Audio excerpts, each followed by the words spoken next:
Les amoureux du patrimoine industriel n'auraient pour rien au monde manqué cette visite-rencontre exceptionnelle avec deux anciennes stylistes des soieries Bonnet. De l'esquisse à la fabrication des cartes perforées destinées aux métiers à tisser, toutes deux concevaient les collections imaginées avec et pour les plus grands noms de la haute couture. Notamment avec Armani, j'avais appris les gammes de couleurs, enfin les couleurs un peu, on va dire, un peu avec des grisés, avec des tonalités un petit peu subtiles, etc. Il y a eu tellement de monde qui est passé, c'est vraiment Puis le musée est resté très beau. Donc c'était des belles années parce que... on était jeunes, on a fait la fête. On était aussi. Jeunes. C'était un très très beau produit, un savoir-faire important et puis une usine incroyable.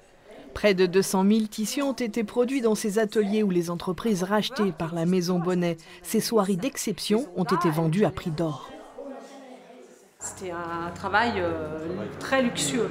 Donc on vendait ça au Moyen-Orient, à la couture uniquement. Les amateurs de soie admirent chaque tissage, chaque coloris de ce précieux tissu. Je peignais sur soie, j'ai un peu lâché, mais c'est toujours une matière agréable. Pourquoi? C'est chaud, ça paraît vivant, ça paraît... C'est pas du nylon. Dans la cour de l'usine, petits et grands sont invités à peindre sur un carré de soie à partir des motifs fétiches de l'entreprise, des fleurs et des oiseaux.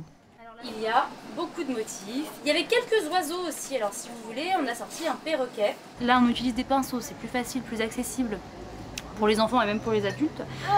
Mais avant, les peintres utilisaient plutôt des petits cotons, des petites éponges en tapotant le tissu. Chacun est reparti avec son œuvre peinte à la main, à la façon des soieries Bonnet.